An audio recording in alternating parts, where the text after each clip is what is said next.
শুরু করছি dark side. লিখনীতে Zabin Furqan, পর্ব সংখ্যা 21।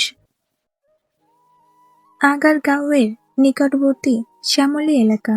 সামনে বিস্তৃত সড়ক সম্পূর্ণ শূন্য। হাত ঘড়িতে সময় দুপুর 2:15। একে ভর দুপুর বলা চলে, তবুও বর্ষার আকাশ এতটাই গুমট হয়ে রয়েছে যে সন্ধ্যাকালীন আঁধার গ্রাস করেছে চারপাশ। সড়কে যানবাহন নগণ্য। ঝমঝমিয়ে পড়ছে বৃষ্টির ফোঁটা। টানা 3 দিন বৃষ্টিতে ঢাকা সড়ক লেকের মতো পরিণত হয়ে উঠতে শুরু করেছে। গুটি কত কাউন্টার বাদে অধিকাংশ বাস কাউন্টারের শাটার বন্ধ। বাস ধর্মঘট চলছে 2 দিন ধরে। তারাই কর্মসূচি, কি যেন দাবি শ্রমিকদের। মনে করতে ব্যর্থ হলো আসমান। আপন মনে ফুটপাত ধরে হেঁটে চলছে সে। পরিধানের ওভারসাইজ টি শার্ট বর্তমানে চুপচুপে হয়ে লেপ্টে রয়েছে অঙ্গ জুড়ে। পরোয়া নেই কোনো। ব্ল্যাক স্কিন এবং মাস্কের অন্তরালে আচ্ছাদিত করে ফেলেছে নিজের সমগ্র কুলসিত সত্তাকে। মাথায় একটি ক্যাপ। সামান্যতম প্রদর্শনও যেন অপর কোনো পবিত্র সত্তাকের জন্য হানিকারক। উদ্দেশ্যহীনভাবে হাঁটছে। পকেটের ফোন ভাইব্রেট হতে হতে ভিজে বর্তমানে নষ্ট হয়ে গিয়েছে হয়তো। ইচ্ছে হয়নি বের করে দেখার। জানে তাকে একবার খোঁজ করার একটিমাত্র মানুষ রয়েছে পৃথিবীতে, নিহাদ। একটি নিঃশ্বাস ফেলে ফুটপাতের উপরে বসে পড়ল। পা নামিয়ে রাখল সড়কে। তীব্র বারিধারার শীতল আবহাওয়া ছুরি চালিয়ে যাচ্ছে শরীর জুড়ে। লোমকূশ হিম হয়ে আসছে, তবুও বেপরোয়া। পরোয়া করার কোনো প্রয়োজন অবশিষ্ট নেই এই ঝমঝমে কাজ ভাঙা হৃদয় জুড়ে। কতক্ষণ বসেছিল মুক্ত হাওয়ায় এবং বৃষ্টিতে হিসাব নেই। নিজের অস্তিত্বের ছাউনি অবরণ অনুভব করে মাথা তুলে তাকালো আসমান। তার শূন্য দৃষ্টি নির্বিকারভাবে অবলম্বন করল দৃশ্যপট। কলেজ ড্রেস পড়ুয়া এক মেয়ে। এক হাতে নিজের জীর্ণ ব্যাগ, অপর হাতে একটি ছাতা ধরে রেখেছে আসমানের উপরে। বারিধারার প্রবাহ তাতে বাধা করছে। এক দৃষ্টে চেয়ে থাকলো নিগড় দৃষ্টি, কিন্তু সাদা সার্জিক্যাল মাস্কের কারণে দর্শন হলো না মেয়েটির মুখায়ব। আপনি কি ছাতা আনতে ভুলে গিয়েছেন? উত্তর করল না আসমান। নিজের দৃষ্টি সরিয়ে নিল। মেয়েটি এক পা এগিয়ে এলো। বাসা কি খুব বেশি দূরে? কাছাকাছি হলে বলুন, পৌঁছে দিতে পারি। বিরক্ত অনুভব হলো। কি দরকার এই মেয়ের? কলেজ শেষ হয়েছে তো বাসায় যাক নিজের। রাস্তার ধারে কেউ বসে বিলাপ করছে কিনা দেখার কি প্রয়োজন? আজকাল কোনো মানুষ কি অপর মানুষের পরোয়া করে নাকি? সকলে নিজের জীবন নিয়ে ব্যস্ত এই যান্ত্রিক সভ্যতায়। অপরের খোঁজ নেওয়ার সময় কোথায়? তুমি নিজের পথ দেখো মেয়ে। এই বৃষ্টি খুব সহজে থামবে না বলে মনে হয় না। আসুন অন্তত একটা কাউন্টার পর্যন্ত পৌঁছে দিই। আশ্চর্য তো, আমি যদি গাঁজাখোর হই, তোমাকে তুলে নিয়ে মাইক্রোবাসে। হাসলো মেয়েটি। ঝমঝমিয়ে বর্ষণধারীর সঙ্গে তা মিশ্রিত হলো অবলীলায়। আপনাকে দেখে মনে হয় না আপনি গাঁজাখোর। তুমি গাঁজাখোর দেখেছো এর আগে? প্রচুর। আমাদের বাড়ির সামনে রেল লাইনের উদাম শৈলে সারাদিন পড়ে থাকে। মাঝে মাঝে আবার হাতে পলিথিনও থাকে। কি যেন সুখে বেড়ায়। আপনার কাছে তেমন কিছুই দেখছি না। ফ্যাল ফ্যাল করে চেয়ে থাকলো আসমান। এই মেয়ে কি তার সঙ্গে রসিকতা করছে নাকি? মেয়েটি একটু ঝুঁকলো। তাতে এক মুহূর্তের জন্য তার নয়ন মাঝে দৃষ্টি আপতিত হলো আসমানের। ক্লান্ত পরিশ্রান্ত এক চাহনি। মাত্র তো কলেজ পড়ুয়া, কতটুকু দেখেছো জীবনের? যথেষ্ট। তার উত্তরে আসমান নৈশব্দ বরণ করল। বুঝতে পারছে না কি বলা উচিত। আপনি বোধহয় আমার উপস্থিতিতে বিরক্ত হচ্ছেন। পর্যবেক্ষণ ক্ষমতা আছে তাহলে? তা বেশ ভালোই। কিছুক্ষণ আগেই প্র্যাকটিক্যাল করে এলাম। অণুবীক্ষণ যন্ত্রে উদ্ভিদ কোষ শনাক্তকরণ। আমাকে কি উদ্ভিদ মনে হচ্ছে? হুম, ব্যাকটেরিয়া। ব্যাকটেরিয়া? ব্যাখ্যা? অস্বীকার করবেন না। কিঞ্চিত আগ্রহ অনুভব করছে আসমান।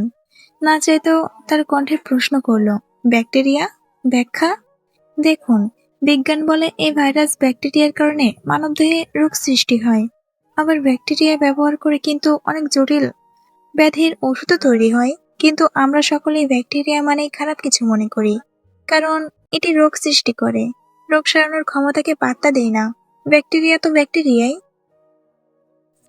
মৃদু হাসল আসমান। আজ কতদিন পর?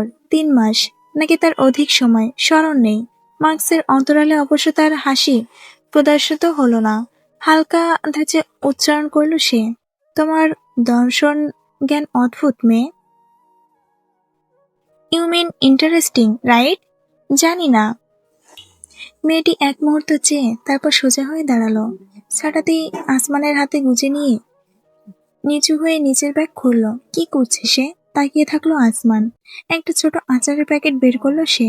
ছাটা ফিরিয়ে নিয়ে সেটা আসমানের হাতে ধরিয়ে দিয়ে বলল, আপনি যেহেতু আজ বৃষ্টিতে ভিজে ভিজে অসুস্থ হওয়ার প্ল্যান করেই এসেছেন, সেহেতু আমি তাতে বাদ সাধবো না। বসে বসে আচার খান। 2 টাকায় কিনেছি। অনেক ঝাল, দেখবেন খেলে একটু হলেও শরীর গরম হয়ে যাবে। উল্টো ঘুরে হাঁটতে থাকলো মেয়েটি। তার কলেজ ড্রেস এমনিতেও ভিজে একসা, তার উপর আবার আরেকজন মানুষকে আশ্রয় দিতে চায়। আসমানের ভাগ্য সবসময় রমণী ঘটিত এমন অদ্ভুত ঘটনা কেন ঘটে? মেয়েটি দৃষ্টির আড়াল হতে হতে হাতের আচারের প্যাকেটের দিকে তাকালো। ফেলে দেবে ভাবলেও কেন যেন ফেলল না। কিছুক্ষণ পরই আবিষ্কার করলো সে সত্যি প্যাকেট খুলে আচার খেতে শুরু করেছে। খুব একটা খারাপ লাগছে না। ঝালের কারণে কিছুটা উষ্ণতা অনুভব হচ্ছে শরীর জুড়ে। বৃষ্টি থামলো অবশেষে। আকাশে প্রায় পশ্চিম প্রান্তে দেখা মিলছে স্বচ্ছ এবং স্নিগ্ধ দিবাকরের। উঠে পড়ল আসমান। আচার শেষ হয়েছে অনেক আগে। খালি প্যাকেটটা প্যান্ট পকেটে ভরে যেই না সে ফুটপাতের উল্টো পথ ধরল, ভূত দেখার মতো চমকে উঠল সে। নিজের দৃষ্টিকে বিশ্বাস করে উঠতেই নিজেরই বেগ পেহাতে হলো তাকে। কাক ভেজা শাড়ি পরিহিত অবস্থায় তার সম্মুখে কয়েক হাত দূরে দণ্ডায়মান চিত্রলেখা। নিজের অন্তর জড়ানো একটা টান অনুভব করলো আসমান। গা গুলিয়ে উঠল তীব্র অনুভূতির জোয়ারে। হৃদযন্ত্র যেমন দুর্বল অশ্ব দরপাল্লায় মেতেছে অসমতার। এক দৃষ্টি চেয়ে থাকলো সে নিজের জীবনের প্রথম এবং একমাত্র ভালোবাসার দিকে। স্থির দৃষ্টিতে তার দিকে তাকিয়ে এগিয়ে এলো চিত্র। এক পা, আরো এক পা, মুখোমুখি। তারপর সমস্ত জীবনের খাওয়া দ্বিতীয় চরটিও নিঃশব্দে হজম করলো আসমান। তুমি আসলে একটা মেশিন আসমান। একটি ঢোক গলধারণ করে শূন্য দৃষ্টিতে চেয়ে থাকলো সে। অভ্যন্তরে ওঠা ঘূর্ণিঝড়ের অস্তিত্ব কাউকে টের পেতে দিতে নারাজ, তবুও অবদ্ধ হৃদয় বিচলিত। সবকিছুর না সমাপ্তি ঘটেছিল, তবে আজ আবারও কেন সে মুখোমুখি অনুভূতির। হুট করে আসমানের টি শার্ট টেনে ধরল চিত্র। কাছে টেনে দাঁতে দাঁত পিষে অতর্কতিতে জিজ্ঞেস করলো, ভালোবাসো? মুষ্টিবদ্ধ হয়ে এলো আসমানের উভয় হাত। অতিরিক্ত আবেগে বর্তমানে মস্তিষ্ক কর্মক্ষমতা হারিয়েছে। বুঝে ওঠার আগেই নীরবে মাথা নেড়ে সম্মতি জানালো তার সমস্ত অস্তিত্ব। চিত্রলেখার অধোজোড়ে বহু অনুভূতি ঘেরা সে হাসির ফুটে উঠল। চলো বিয়ে করি। বজ্রপাত ব্যক্তির মতো তাকিয়ে থাকলো আসমান। নিচের শ্রাবণ ইন্দ্রকে বিশ্বাস করতে পারছে না। কি? তুমি আমাকে ভালোবাসো? আমিও তোমাকে ভালোবাসি আসমান। এরপর কি হয়? এরপর বিয়ে হয়, সংসার হয়, পরিবার হয়। চিত্র, আমি আমি নিঃশ্বাস আটকে এলো বক্ষের মাঝে। যেন শ্বাসকষ্ট অনুভূতি হচ্ছে। নির্বিকার চিত্রলেখা তার কঠোর কণ্ঠ বক্তব্য করল, ভালোবাসার জন্য চিরশত্রু মন্টেগু ক্যাপুলেট একত্রিত হয়েছিল রোমিও জুলিয়েটের বন্ধনে। প্রিন্সেস জেসমিন জীবন সাজিয়েছিল এক সাধারণ ছেলের আলাদিনের সঙ্গে। রূপকথার উদাহরণ কেন টানছে চিত্র? প্রশ্নটি করা সম্ভবপর হলো না। এর আগে তুমি পারবে আসমান আমার জন্য সবকিছু ছাড়তে? তোমার অতীত কি ছিল, তোমার পরিচয় কি, তুমি কি কাজ করতে, তা দিয়ে আমার কোনো কাজ নেই। আমি বর্তমানকে চাই। ভুলে যাও কে ছিলে তুমি, কি করতে তুমি। আমি জানবো তুমি আসমান, আমার ভালোবাসার আসমান। এইটুকুই হবে তোমার পরিচয়। পারবে আমার জন্য তোমার বর্তমানকে অশুভ অমানিসা থেকে পবিত্র দীপ্তিতে উদ্ভাসিত করতে? যদি পারো তবে কথা দিচ্ছি, সারা জীবন এই হাতটি ধরে চলতে আমি প্রস্তুত আসমান। কোনো উত্তর করা সম্ভব হলো না আসমানের পক্ষে। সে শুধু চেয়ে রইল নিজের অব্যক্ত ভালোবাসার দিকে। অনুভবও করল না কখন তার নয়ন বেয়ে এক ফোঁটা অবাধ্য অশ্রু গড়িয়ে নামলো। রোজার গাল বেয়ে যে কখন অশ্রুধারা বইতে শুরু করেছে সে টের পায়নি। চারুলতার বিরতিতে নিঃশব্দ ভর করেছে সমগ্র ফ্ল্যাট জুড়ে। শুধুমাত্র বিষাদের সুর বেজে চলেছে যেন প্রতিটি হৃদয় জুড়ে। নিহাত মাথা নিচু করে মেঝের দিকে তাকিয়ে আছে, তার দৃষ্টি অব্যক্ত।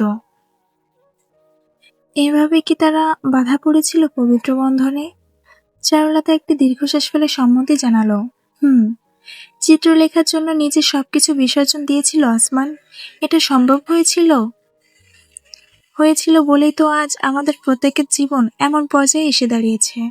হঠাৎ নেহাদের দিকে ঘুরল রোজা। তার সরু দৃষ্টি লক্ষ্য করে কিছুটা বিহ্বল অনুভব করলো নিহাদ। তার মানে তুমি আগে থেকেই বিলাল, বাবাকে চিনতে নিহাদ? নিঃশব্দ।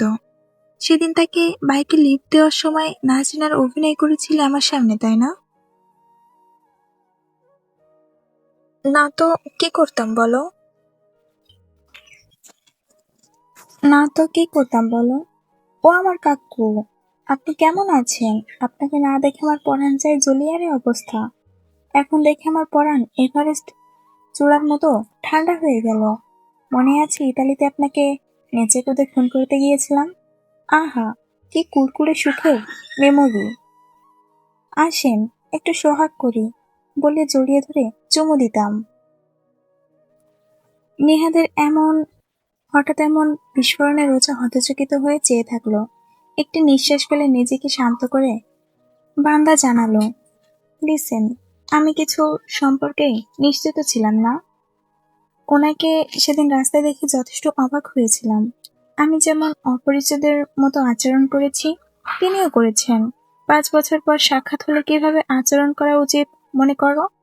তাছাড়া আসমান ভাইয়ের সঙ্গে তার সম্পর্ক নিয়ে আমি অবহিত ছিলাম না, যদিও এই পেটনি ঝাড়ুকে দেখে আন্টি সন্দেহ করেছি।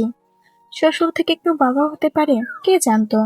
আসমান ভাই নিজে থেকে আমাকে কিছুই বলেনি। চারুর কটমাট চাহনিতে পরোয়া করল না সে। দৃষ্টি ঘুরিয়ে নিল নির্বাকার চিত্রে।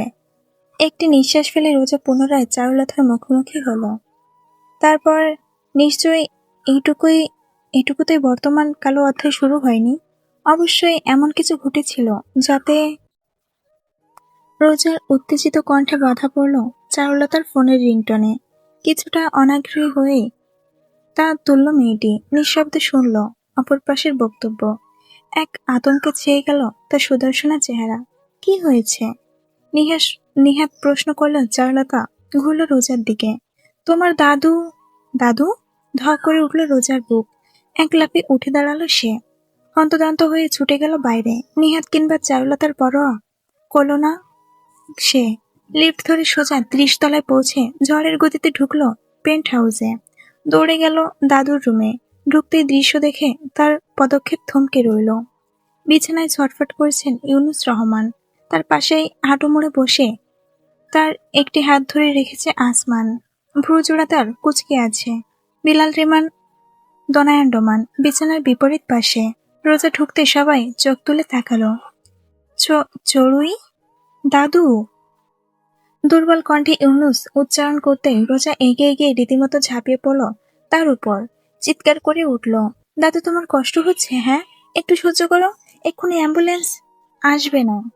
আসমানের শীতল কণ্ঠে রোজা শিউরে উঠে হতবাক হয়ে বলল, কি বলছো তুমি? আসমানের উত্তর না পেয়ে নার্সের দিকে তাকালো রোজা। ডানে বামে মাথা নাড়ালো নার্স। রোজার সামনে যেন সমস্ত পৃথিবীর আলো দপ করে নিভে গেল। আমাকে একবার হাসি মুখে বিদায় দাও চড়ুই। অশ্রুসিক্ত দৃষ্টিতে মুমূর্ষু বৃদ্ধের দিকে তাকিয়ে থাকলো রোজা। কিছুই অনুভব হচ্ছে না তার, এক বুক শূন্যতা ছাড়া। কি উদ্দেশ্য এই জীবনের, কি অর্থ অমূলক বেঁচে থাকার? প্রতি পদে পদে হারাতে হারাতে ভাগ্য আজ নিঃস্ব। ক্রূর ভাগ্য হয়েছে, হাসছে নিষ্ঠুরতার হাসি। দয়া নেই, মায়া নেই তার নিয়ন্ত্রণে। যন্ত্রণাকে কেন্দ্রভূত করে যেন সাফল্যের ভরপুর উদ্ঘাটন। হৃদয়ের বিষাদ পরিমাপের কোনো যন্ত্র বিজ্ঞান আজ পর্যন্ত আবিষ্কার করতে সক্ষম হয়নি। যদি থাকতো, তবে আজ কি যন্ত্রণা পরিমাপের মাপকাঠি ছড়িয়ে যেত? কি অদ্ভুত এক মেলবন্ধন ভাগ্যের, তাই না? ঘড়ির কাঁটা ছুঁয়েছে 12টা 22। আজ 21শে সেপ্টেম্বর। একটু অশুভ দিন, রচিত হতে যাচ্ছে অপর একটি বিষাদের উপাখ্যান। কক্ষে এসে পৌঁছেছে চারুলতা এবং নেহাত। বিলাল রেমান বাহুডোরের মুখ গুজল চারু। অপরদিকে নিহাত ফেলফেল করে তাকিয়ে থাকলো সম্মুখে।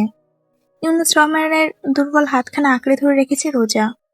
অশ্রুতার চেহারা উপচে ভাসিয়ে বক্ষ পর্যন্ত। একটি মাত্র বাক্য সে বারংবার উচ্চারণ করে চলেছে, দাদু প্লিজ আমাকে ছেড়ে যেও না তুমি, আমি যে একদম একা হয়ে যাব। নাতনির বিধ্বস্ত অবয়ব পানে চেয়ে বাঁধ ভাঙছে মৃত্যু পথযাত্রীর অশ্রুধারাও। শীর্ণ হাতের আঙুল তখনও আগলে নেওয়ার চেষ্টায় নিজের আপন মানুষটিকে। রোজার কণ্ঠে অনুভূতিরা সব দলা পাকিয়ে গিয়েছে। কান্নার দমক ব্যতীত আর কিছুই নির্গত হচ্ছে না। যে মানুষটার জন্য তার জীবনে বেঁচে থাকা, যার কোলে বড় হওয়া, যার জন্য আজীবন সংগ্রাম করে চলা, তার এই জগতে জীবিত থাকার একমাত্র কারণ আজ দূরে সরে যাচ্ছে। মেনে নেওয়া সম্ভব কি? পিতামাতা বিদায় নিয়েছে বোধবুদ্ধির সৃষ্টি হওয়ারও আগে, ভালোবাসার চাচাও হয়েছে পর। একমাত্র সম্বল দাদু, কিভাবে সম্ভব তাকে বিদায় দেওয়া? চড়ুই, কেঁদো না। জীর্ণ হাতটি নিচের গালে চেপে ধরল রোজা। ঝাপসা তার দৃষ্টি, থেকে থেকে কেঁপে উঠছে আবেগের তাড়নায়। দাদু, দোহাই লাগে তোমার, যেও না। যেতে যে হবে চড়ুই, আমি ওপরের ডাক শুনতে পাচ্ছি। না, তোমাকে দাদু, দোহাই লাগে তোমার, যেও না। যেতে যে হবে চড়ুই, আমি ওপরের ডাক শুনতে পাচ্ছি। না, তোমাকে ছাড়া আমি কিভাবে বাঁচবো দাদু? অন্তিম মুহূর্তেও মৃদু হাসার চেষ্টা করলেন ইউনুস। অল্প একটু মাথা কাত করে তাকালেন পাশে মেঝেতে বসে থাকা আসমানের উদ্দেশ্য। তার দৃষ্টি লক্ষ্য করে কাছে ঝুঁকে এলো সে। আমার চড়ুইকে তোমার হাতে সদর্প করে দিলে গেলাম বাবা। মেয়েটা জীবনে কোনোদিন সুখ পায়নি, ওকে একটু দেখে রেখো, কখনো কষ্ট দিও না। আসমান এক দৃষ্টি চেয়ে থাকলো শুধু। তার দৃষ্টির সামান্য প্রজ্বলন ছাড়া অভিব্যক্তিতে কোনো পরিবর্তন এলো না। না দাদু, প্লিজ তুমি চুপ করো, তোমার কিছু হতে দেব না আমি। এক্ষুনি তোমাকে হাসপাতালে। ইউনিসের চোখ উল্টে এলো, কঠোর শেষ প্রান্তে গিয়ে ঠেকলো দৃষ্টি। দীর্ঘ এক প্রশ্বাস টানলেন, ফুলে উঠল বুক। ভালো থেকো আমার চড়ুই, সুখে থেকো। আমি ছিলাম, আছি, থাকবো তোমার পাশে, ছায়া হয়ে। প্রার্থনা করব, সুখী হও জীবনে। তুমি তুমি আমাকে মাফ করে দিস বাবা, তোর কথা রাখতে পারলাম না। তোর চুড়িকে একলা করে দিয়ে আমি তোর কাছে চলে আসছি বাবা। ফিস ফিস কণ্ঠে জুড়ে আবর্তিত হলো শব্দগুচ্ছ। এক পিতার মরহুম ছেলের উদ্দেশ্য আবেদন। আপন মনে বিড়বিড় করে দাদুকে কালমা পড়তে খেয়াল করলো রোজা। অতঃপর আঁকড়ে ধরে রাখা হাতটি শীতল হয়ে পড়ল। বুঝে এলো চোখের পাতা। সে বদ্ধ নয়ন বেয়ে এক ফোঁটা অশ্রু গড়িয়ে নামলো বালিশে। রোজার হৃৎস্পন্দন যেন থমকে গেল। প্রশান্ত দৃষ্টিতে সে শুধু শূন্যতা নিয়ে তাকিয়ে থাকলো দৃশ্যপটে। ছুটে এলো নার্স। রোজার হাত থেকে ইউনিসের হাত টেনে নিয়ে কবজি পরীক্ষা করলো, স্পর্শ করলো ঘাড়ের স্পর্শকাতর অংশ। মুহূর্তেই কালো ছায় আচ্ছাদিত হলো নার্সের মুখ। ছলছল হয়ে পড়ল দৃষ্টি। বাড়ির কর্তা আসমানের দিকে তাকালো সে। ডানে বামে মাথা নাড়ল। ইন্না লিল্লাহি ওয়া ইন্না ইলাইহি রাজিউন রীতিমতো ফিসফিস করে উচ্চারণ করলেন বিলাল। তাতে তাতে সম্মিত ফিরে পেয়ে ঝট করে ঘুরে তাকালো রোজা। না চাইতো তার কণ্ঠে চির বেরিয়ে এলো আর্তচিৎকার। কি বলছেন বাবা? আমার দাদু বেঁচে আছে। দাদু! নিথর দেহের বুকে ঝাঁপিয়ে পড়ল রোজা।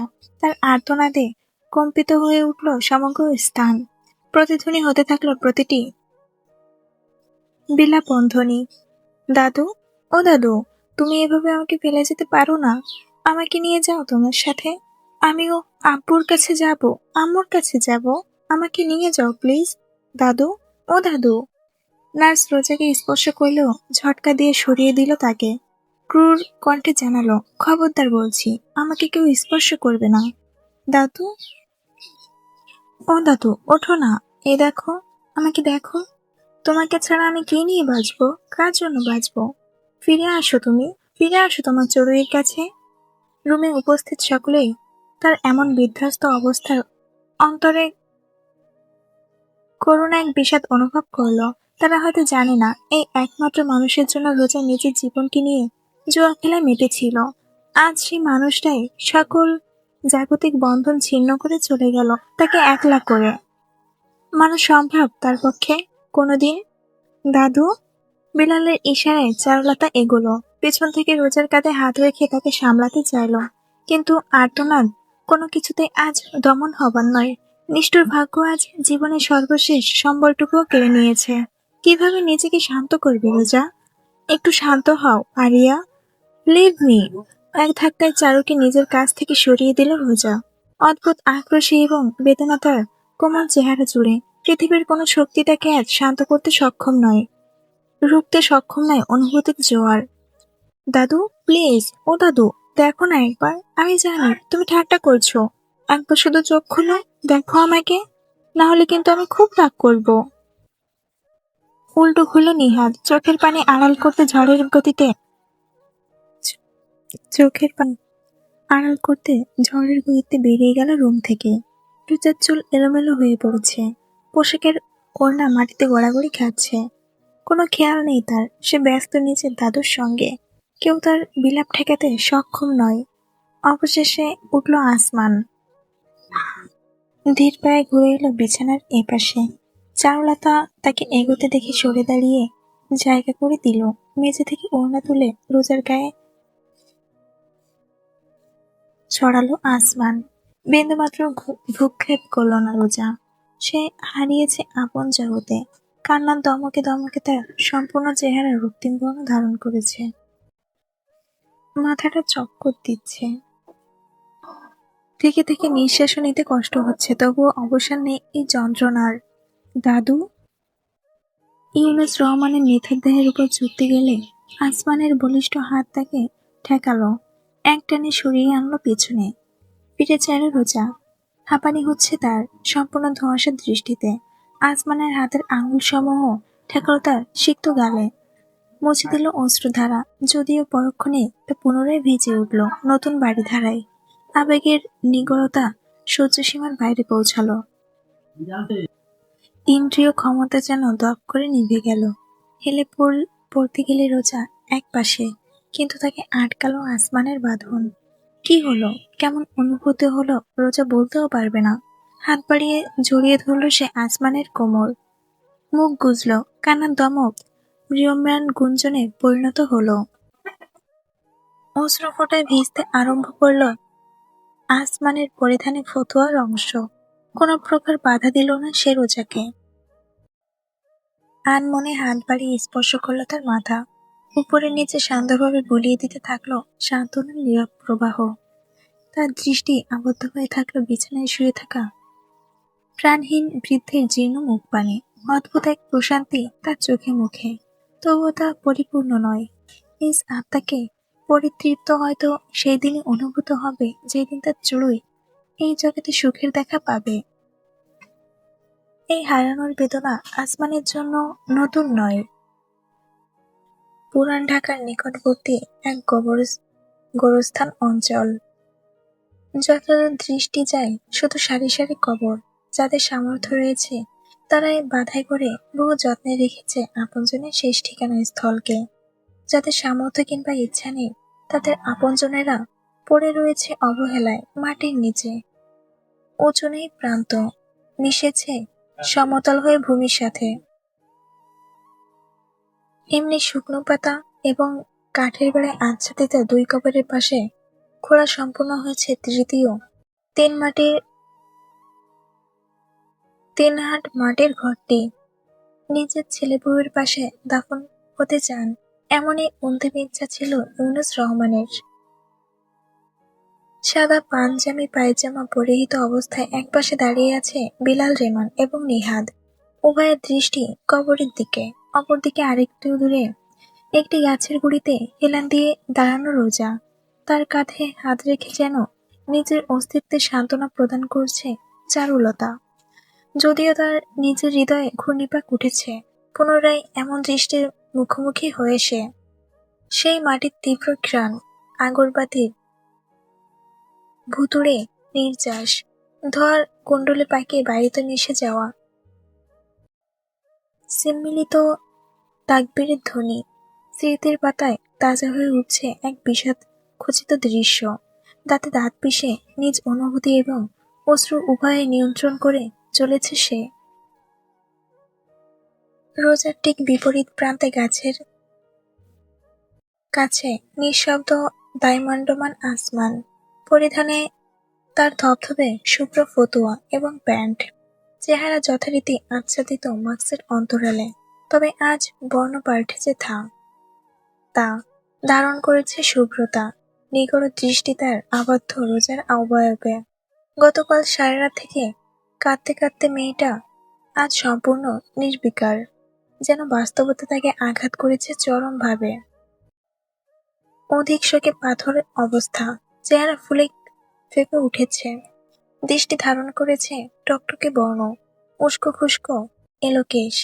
চারুর কঠোরতায় ক্ষোভা বেঁধেছে। মাথার ঘোমটা তুলে নির্বাক্সে চেয়ে আছে কবরের পানে, দৃষ্টিতে একঝাঁক শূন্যতা। এর পূর্বে ওর প্রাণোচ্ছল নয়নে এতটা হাহাকার লক্ষ্য করেনি আসমান। অবশেষে যেন সকলের অপেক্ষার অবসান ঘটল। গোরস্থানের বাইরে এসে থামল একটি অডি গাড়ি। দরজা খুলতে ভেতর থেকে সাদা স্যুট পরিহিত লম্বা পাতলা এক ভদ্রলোক এবং সালোয়ার কামিজ পরিহিত এক রমণীকে লক্ষ্য করা গেল। উভয়ে গাড়ি থেকে বেরিয়ে প্রবেশ করল অভ্যন্তরে। রোজার দিকে তাকালো আসমান, কিন্তু বিশেষ কিছু প্রতিক্রিয়া লক্ষ্য করা গেল না।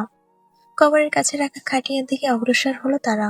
কারো কোনো প্রকার অনুমতি ছাড়াই কাফনের কাপড় সরিয়ে মুখ দর্শন করল। ভদ্রলোকের চেহারা কিছুটা বিষাদপূর্ণ হলেও রমণীর মাঝে বিশেষ পরিবর্তন নেই। এক দীর্ঘশ্বাস ফেলে পুনরায় চেহারা ঢেকে উঠে দাঁড়ালেন ভদ্রলোক। কিছুটা দূরে থাকা রোজাকে উদ্দেশ্য করে দীপ্ত কণ্ঠে প্রশ্ন ছুড়ল, আমার বাবা মারা গিয়েছে গতকাল রাতে, আর আমি জানলাম এখন, জানাজাটুকু পড়ার সুযোগ পেলাম না। নিঃশব্দ রোজা, দৃষ্টিও অব্যক্ত। এগিয়ে গেল সে, পরোয়া করল না কিছু। খপ করে তার কাঁধ চেপে ধরে জিজ্ঞাসা করল, শরীর বিকিয়ে 2 টাকা ইনকাম করে নিজেকে কি মনে করে ফেলেছিস? আমার বাবা গুরুতর সংবাদ আমাকে না দেওয়ার কি কারণ? এটা গোরস্থান, ভদ্রভাবে কথা বলুন মিস্টার আজাদ, স্থির কণ্ঠে বলল রোজা। রমণী এগোলো, হেসে জানালো, বাহ বাহ, এখন নিজের চাচাকে নাম ধরে ডাকার স্পর্ধাও করা হচ্ছে। রোজা তাকে সম্পূর্ণ উপেক্ষা করে চাচাকে বলল, আপনাদের যে কবরস্থ করার আগে একবার মুখ দর্শনের সুযোগ দিয়েছি, এই বেশি। দাদুর আত্মা নিশ্চয় এটি সমর্থন করে না, তবুও আমি কাজটি করেছি। হাজার হোক, ছেলে তো তার। আর কথায় কথায় আমার বাবা আমার অধিকার বলতে বিন্দুমাত্র লজ্জা হচ্ছে না? আমার জীবন থাকতে আমি আপনার মতো একটা কুলঙ্গারকে কোনোদিন আমার দাদুর জানাজায় অংশ নিতে তাকে অপবিত্র করতে দিতে পারতাম না। ইউ ক্ষিপ্র গতিতে এগোলো আজাদের হাত, উদ্দেশ্য রোজাকে আঘাত করা। কিন্তু তার পূর্বে শক্তিশালী বাঁধনে আবদ্ধ হয়ে গেল তার কবজি। তীক্ষ্ণ দৃষ্টিতে চাইল চারুলতা। আমি জীবনে প্রচুর বেহায়া নির্লজ্জ দেখেছি, কিন্তু আপনার মতো উন্নত পর্যায়ে গর্দভ বেয়াদব দেখিনি মিস্টার, যে নিজের বাবার মৃত্যু নিয়েও ঝামেলা করে। এক ঝটকায় আজাদের হাত সরিয়ে দিয়ে নিজের কবজি আঁকড়ে ধরল সে ব্যথায়। স্ত্রীর ক্রোধ দৃষ্টি নিক্ষেপ করে বলল, বিহেভ ইউর সেলফ মিস। আপনি কোনো গুরুজনের সঙ্গে অসভ্যতামি করতে পারেন না, ওকে? ও, গুরুজন তাহলে মর্জি মতো যে কাউকে চড় দিতে পারে, তাই না? গুরুজন মাই ফুট। আপনি কিন্তু সীমা লঙ্ঘন করছেন। দোহাই লাগে আপনার। আমার দাদুকে শান্তিতে জীবিত থাকতে দেননি যখন, অন্তত শান্তিতে যেতে দিন। রোজার উত্তেজিত কণ্ঠে সকলে ক্ষণিকের জন্য স্থগিত হলো। মেয়েটির দৃষ্টি উপছে নামা অশ্রু একটু হলেও যেন নাড়ালো হৃদয়কে। আজাদ গলা কাকারি দিয়ে শুধালো, তো নাগরের অভাব নেই, এখন কি নগরানি ধরেছিস? কি এক দিনকাল পড়ল পৃথিবীতে, যার রুচি যেমন। ঘৃণায় মুখ বিকৃত করে উচ্চারণ করলো আজাদের স্ত্রী। আমার মনে হয় আপনার মেন পয়েন্ট সমস্যা আছে।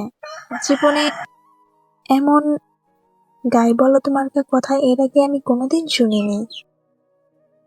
এই মেয়ে, তুমি কিন্তু। আঙুল উঁচু করে কিছু বলতে যাচ্ছিল আজাদ, কিন্তু হঠাৎ ধ্বনিত হলো, আঙ্গুল নিচে। কণ্ঠ জুড়ে এক প্রগাঢ় শক্তি ছিল যার দরুন আজাদ ভ্যাবাচাকা খেয়ে নিজের অজান্তে আঙুল নামিয়ে নিলে ঘাড় ঘুরিয়ে তাকালো। পকেটে হাত ভরে সন্নিকটে দাঁড়ালো এক এক পর্বত সমান কাঠিন্য ঘেরা অস্তিত্ব। আজাদের দৃষ্টি লক্ষ্য করে একটু ঝুঁকে পুনরায় বিড়বিড় করলো, আউট। হোয়াট? মৃতদেহ দেখতে এসেছেন, দেখেছেন? নাও গেট আউট। আমার বাবা, আমার ভাতিজি, আমার পারিবারিক বিষয় মাঝখানে আপনি বলার কে? এক মুহূর্ত চেয়ে থাকলো আসমান, পরক্ষণে নির্বিকার কণ্ঠে জানালো, আমার পরিবার, আমার বোন, আমার স্ত্রীর ইচ্ছা, আমার কর্তব্য।